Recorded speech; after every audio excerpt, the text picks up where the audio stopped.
আসসালামু আলাইকুম, welcome back to my channel. কাছে কিংবা দূরে, দেশ এবং দেশের বাইরে যে যেখান থেকে বসে আমার আজকের ভিডিওটা দেখছেন, আশা করছি আল্লাহর রহমতে অনেক ভালো আছেন। আমিও আছি আলহামদুলিল্লাহ, আল্লাহর অশেষ রহমতে অনেক বেশি ভালো আছি। আমি টুম্পা আছি আপনাদের সাথে।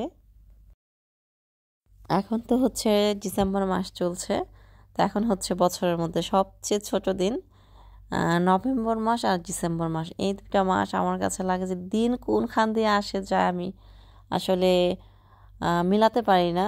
একটু কাজের চাপ যেদিন বেশি থাকে সেদিন তো দেখা যায় সারাদিন কাজ করতে করতে আমি আর বিকালই খুঁজে পাই না। দুপুরে পরে মাগরিবের আজান দিয়ে দেয়। আসলে দিন এত ছোট হয়েছে, আর দেখা যায় আমি হচ্ছে একটু ঘুম থেকে উঠতে লেট করি। আমি তো আপনাদের সব সময় বলি যে বাচ্চারা স্কুলে যাওয়ার পর দেখা যায় আমি অনেকটা সময় ঘুমিয়ে থাকি, তো ঘুম থেকে উঠতে উঠতে লেট হয়ে যায়।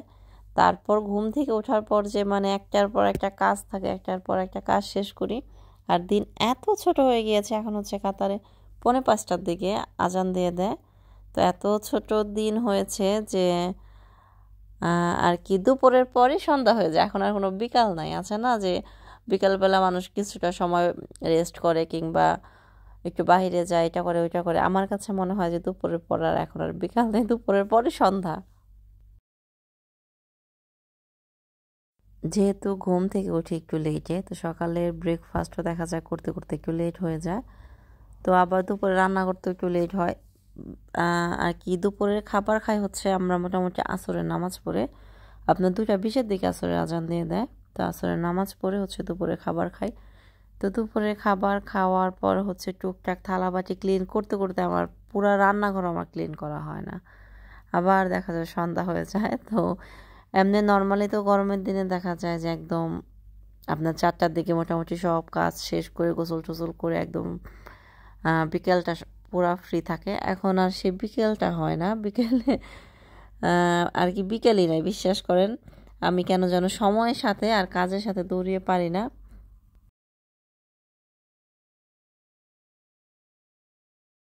আর মনে করেন যে যেদিন গেস্ট ইনভাইট করি সেদিন তো কাজের কোনো শেষই থাকে না, কারণ সেদিন হচ্ছে নর্মালি দেখা যায় প্রত্যেক দিন আমরা মোটামুটি ঘর গুছাই, কিন্তু তারপর যেদিন একটু কাউকে আমাদের বাসায় ইনভাইট করি সেদিন একটু ভালো করে গুছানো হয়। যেমন সব ফার্নিচার মোছা হয়, তারপর হচ্ছে বেডটেড সুন্দর করে ক্লিন করা হয়, বেডটা যদি নোংরা হয় সেটা চেঞ্জ করা হয়।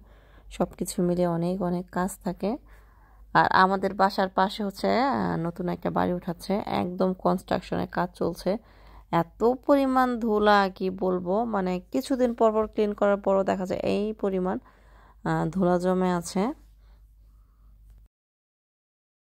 তো আজকে হচ্ছে আমার জায়দেরকে আমি বলেছি যে জায়রা যেন রাতের ডিনার তৈরি না করে আমার বাসায় এসে খাওয়া দাওয়া করে।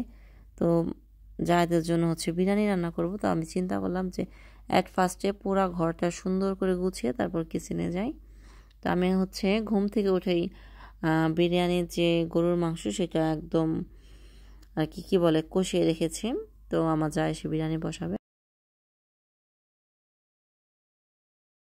আমরা যেহেতু ভর্তা পছন্দ করি, তো আমরা তো বিরিয়ানি মোটামুটি ভর্তা ছাড়া কল্পনাই করতে পারি না যে এক আইটেম হলেও থাকতে হবে ভর্তা। কেন জানি না, ভর্তা দিয়ে বিরিয়ানি আমার খুব ভালো লাগে।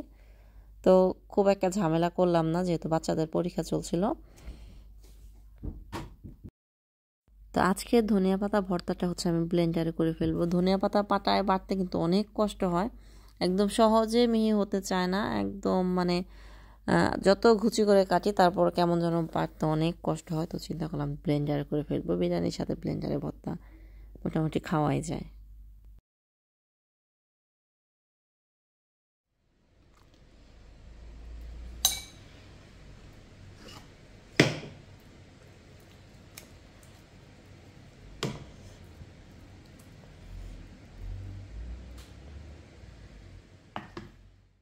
তো আমার যাদেরকে হচ্ছে আমি বলেছিলাম মাগরিবের নামাজের পর আমার বাসায় চলে আসতে, তো আমার যারা চলে এসেছে।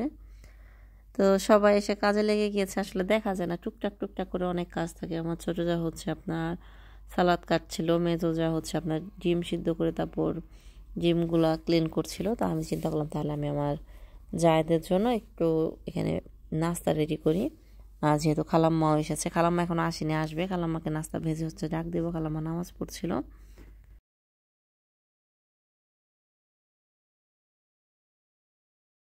তো আমি নাস্তাতে আরও বেশি কিছু করতে চেয়েছিলাম, তো আমার দুই জাই খুব নিষেধ করলো যে না, এখন যদি এই নাস্তাগুলো খাই দেখা যাবে যে আমাদের আর আপনি বিরিয়ানি খেতে দেবেন না, এখন বেশি কিছু করবেন না। তো এই জন্য বেশি কিছু করি নাই, কিছুই করি না, আমি শুধু যে বার্গারের পেটিগুলো আর কি ভেজেছিলাম, এগুলাই খাবো মেয়োনেজ দিয়ে ভরিয়ে ভরিয়ে।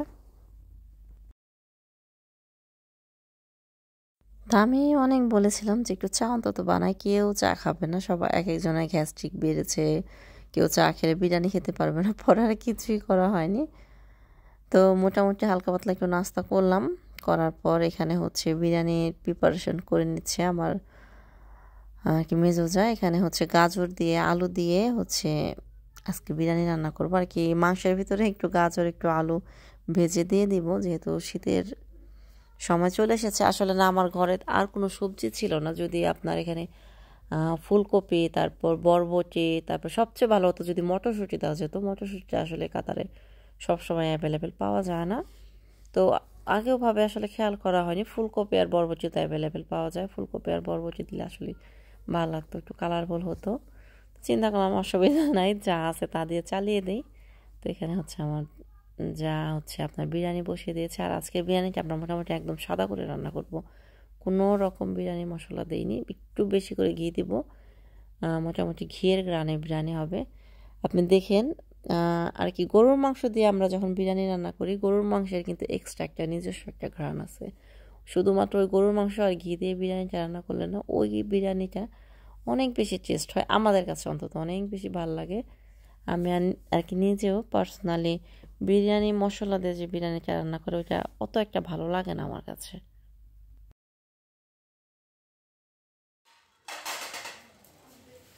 বুঝান্দি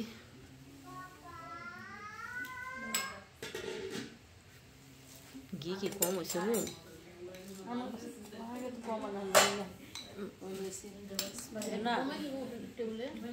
তো বিরিয়ানি বেড়ে হচ্ছে অ্যাট ফার্স্টে সবাইকে খাইয়েছি, সবাইকে খাইয়ে লাস্টে হচ্ছে আমরা খেতে বসেছি। আর যখন বিরিয়ানিগুলো বেড়েছি কিংবা সবাইকে দিয়েছি, তখন মোটামুটি এত ব্যস্ত ছিলাম যে একটু ভিডিও শ্যুট করা হয়নি। আমি যে বলি না সবসময় যে আমার নিজের বাসায় যখন কাজ থাকে তখন আমি ঠিক করে ভিডিও করতে পারি না।